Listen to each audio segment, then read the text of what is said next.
I'm here tonight to get a clarification and get a fact-finding about ordinance resolutions 607 and 608 about an ambulance being provided by the county, which is a good thing, except that the Courier News reported it yesterday, and they're giving most of the credit to JFK. And my question to you is the county providing one ambulance or two ambulances? Because the way the article was written is the intent, if the county is the one that's doing the benefit of the residents, we need to hear that and not the other way around. Because if you read yesterday's Courier News, the perception in Plainfield is that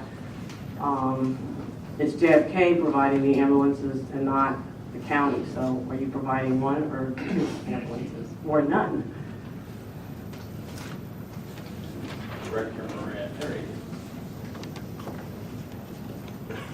Andy, would you be kind enough to give an overview of the program, please? Certainly, Chairman, through you.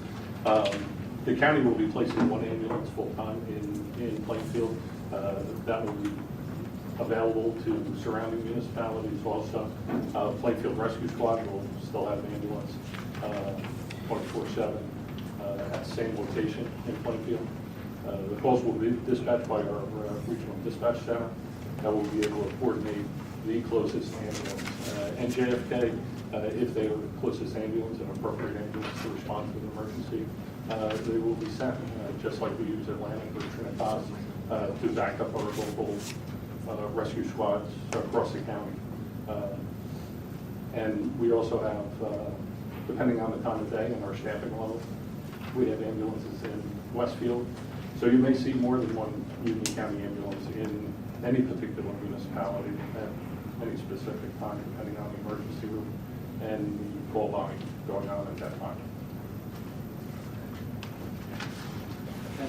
Thank you. I'm sorry, Fielder Walker, do you want to say something? Thank you. Through you, Chairman, I just wanted to check with the director. So you're basically, I missed part of what you said, but we are providing one ambulance and JFK is providing another ambulance. Is that how it's working? Or this is part of our whole program?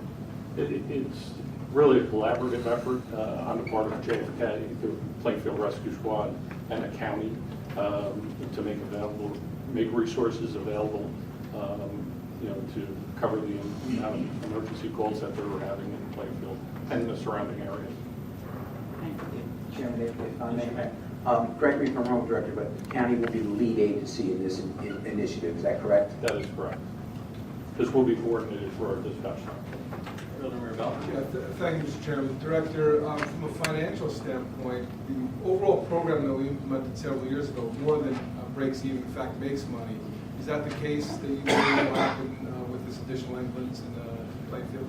Yeah, we looked at our accounts receivable and the revenue that we're bringing in per call, and based on our projected call volume that will be seen in Plainfield, we think that will cover our costs for this additional service. Good, thank you. If I may, as per your directive at last week's agenda meeting, Chairman, Director will provide regular updates to the board on the progress of this program. Thank you. Anyone else? Thank you. From Medford, and I am a former captain of 2005 Plaiinfield Rescue Squad.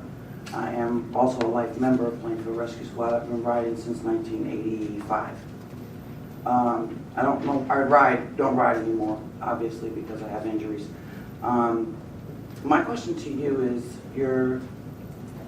we appreciate the fact that the county wants to help. However, we don't know if the agreement that you entered into was in accordance with the Constitution and bylaws of the Plaiinfield Rescue Squad. We're also concerned about the billing, because when we billed our citizens, we've only billed the insurance. We never went after them for collections. Whatever we got from our citizens from their insurance companies, that's what we took to assist us in keeping running. So I don't know what the future plans for the county being in Plaiinfield is. And I also am not sure if you're aware that Plainfield runs 6,000 calls a year. So even if you put a JFK bus there and have a Plainfield bus there, as well as a county bus there, there are sometimes towns in Plainfield where we can have up to 5, 6 calls running at one time. It's not a slow town at all.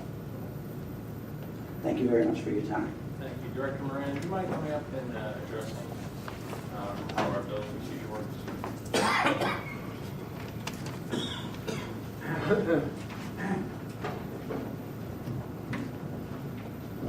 Certainly, through you, Chairman.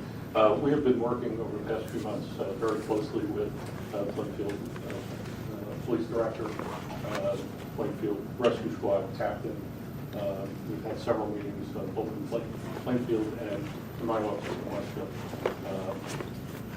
Since the inception of this program, it's always been a county policy for county residents that we would accept insurance payment as payment in full.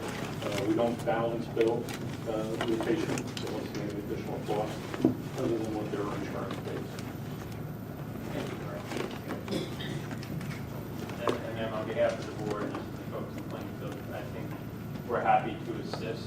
We're working with the town on this particular issue, so I think we're very happy to assist in any way we can, as we do with this program, this shared service program, or dispatch, where the communities have come to us over time. If there's a need, we're happy to provide whatever assistance. We understand there's a need, but the problem is that Plainfield Rescue Squad never asked any of his former members for assistance. I understand. Any other members of the comments? And folks, just after the meeting, if you want to, Director Moran will make himself available to answer any questions you have beyond what you would say. Sue Tessie, Plaiinfield Rescue Squad. Now, would you kindly just speak into the Oh, sure. microphone down? Oh, you can pull it down. There you go. Stand on my toes. I didn't put the heels on. Yeah, Sue Tessie, Plaiinfield. This is the Director of Administrative Plaiinfield Rescue Squad for a number of years, and self member as well. My question is, are you sure that the people who authorized you to do this were authorized to do such? In other words, although you're dealing with the captain, I don't believe he's been elected captain. I think it's a violation of the bylaws, from what I've understood and what I've read. I just heard about this myself. I myself have offered to help. I was never consulted to do so. The other thing is that in putting an ambulance at the rescue squad,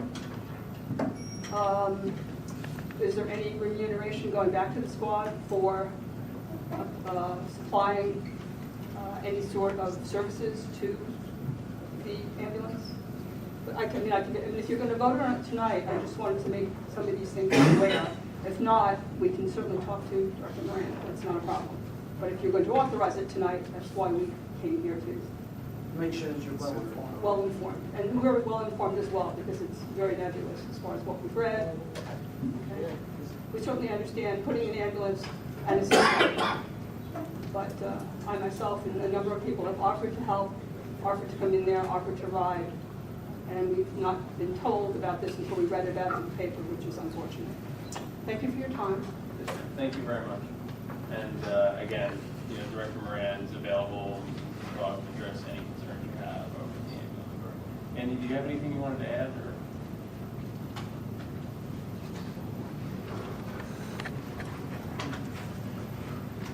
Through you, Chairman, I wasn't aware that certain members of the rescue squad weren't informed of this process, but certainly since January we've had several meetings, Including the city. including the city and the rescue squad. Their captain has been in attendance, and the resolutions that are before you today were put together as a result of those conversations and those meetings with the rescue squad. Thank you, Andy.